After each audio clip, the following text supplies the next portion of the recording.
యోహాను సువార్త 20వ అధ్యాయము. ఆదివారంన ఇంకనూ చీకటిగా ఉన్నప్పుడు మగ్దలేన మరియ పెందలకడ సమాధి వద్దకు వచ్చి సమాధి మీద ఉండిన రాయి తీయబడి ఉండుట చూచెను. కనుక ఆమె పరిగెత్తుకుని సీమోను పేతురునొద్దకు, యేసు ప్రేమించిన ఆ మరియ ఒక శిష్యుని యొద్దకును వచ్చి, ప్రభువును సమాధిలో నుండి ఎత్తుకుని పోయిరి, ఆయనను ఎక్కడ ఉంచిరో ఎరుగమని చెప్పెను. కాబట్టి పేతురును ఆ శిష్యును బయలుదేరి సమాధి యొద్దకు వచ్చిరి.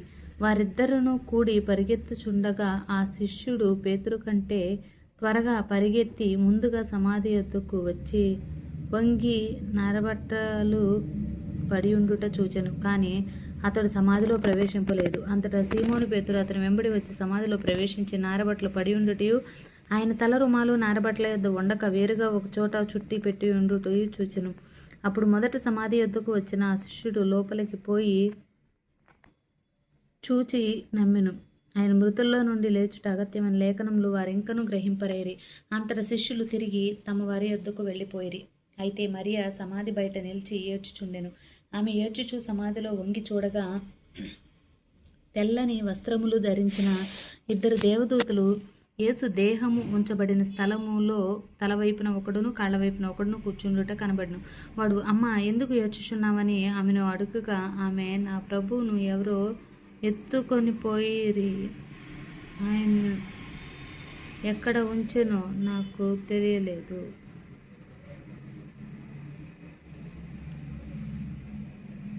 అని చెప్పెను. ఆమె ఈ మాట చెప్పి వెనుక తట్టు తిరిగి యేసు నిలిచియుండుట చూచెను. కానీ ఆయన యేసు అని గుర్తుపట్టలేదు.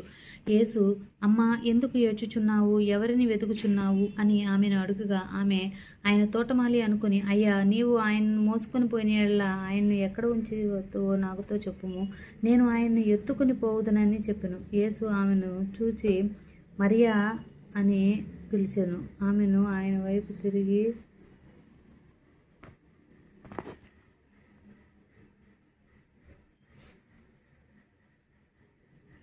మరియా అని పిలిచెను. ఆమె ఆయన వైపు తిరిగి ఆయన్ను హెబ్రీ భాషతో రబ్బూని అని పిలిచెను. ఆ మాటకు బోధకుడని అర్థము. యేసు ఆమెతో, ఇంక నువ్వు తండ్రి యొద్దకు పోలేదు కనుక నన్ను ముట్టుకొనవద్దు. అయితే నా సహోదరుల యొద్దకు వెళ్ళి నా తండ్రియు మీ తండ్రియు, నా దేవుడును మీ దేవుడినైనా వాని యొద్దకు ఎక్కిపోవచ్చున్నాను అని వారితో చెప్పెను.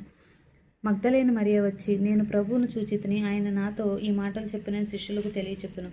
ఆదివారం సాయంకాలమున శిష్యులు యూదులకు భయపడి తాము కూడి ఉన్న ఇంటి తలుపులు మూసుకుని ఉండగా యేసు వచ్చి మధ్యను నిలిచెను. సమాధానం కలుగుగాక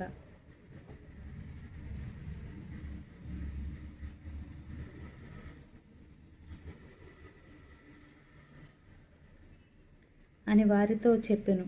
ఆయన అలాగు చెప్పి వారికి తన చేతులను ప్రక్కన చూపగా శిష్యులు ప్రభువును చూచి సంతోషించిరు. అప్పుడు యేసు మరలా, మీకు సమాధానం కలుగును గాక, తండ్రి నన్ను పంపిన ప్రకారం నేను మిమ్మల్ని పంపుచున్నాను వారితో చెప్పెను. ఆయన ఈ మాట చెప్పి వారి మీద ఊది పరిశుద్ధాత్మను పొందిరి. మీరు ఎవరి పాపములు క్షమింతురో అవి వారికి క్షమింపబడును, ఎవరి పాపములు మీకు నిలిచి ఉండునో వారికి నిలుచును.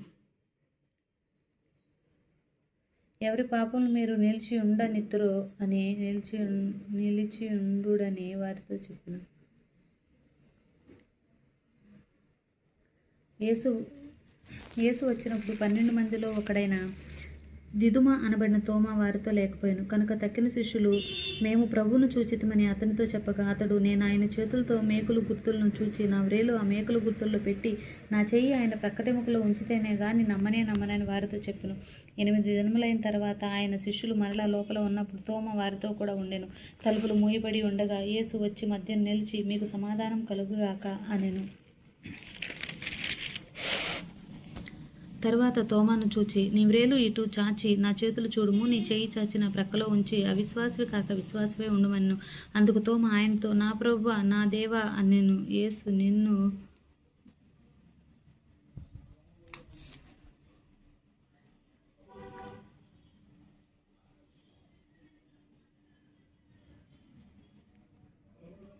అవిశ్వాసివి కాక విశ్వాసవే ఉండుమన్ను. అందుకు తోమా ఆయనతో, నా ప్రభువా, నా దేవా అనెను. యేసు, నీవు నన్ను చూచి నమ్మితివి, చూడక నమ్మిన వారు ధన్యులని అతనితో చెప్పెను. మరియు అనేకమైన ఇతర సూచక్రియలను యేసు తన శిష్యుల ఎదుట చేసెను. అవి ఈ గ్రంథమందు వ్రాయబడి ఉండలేదు.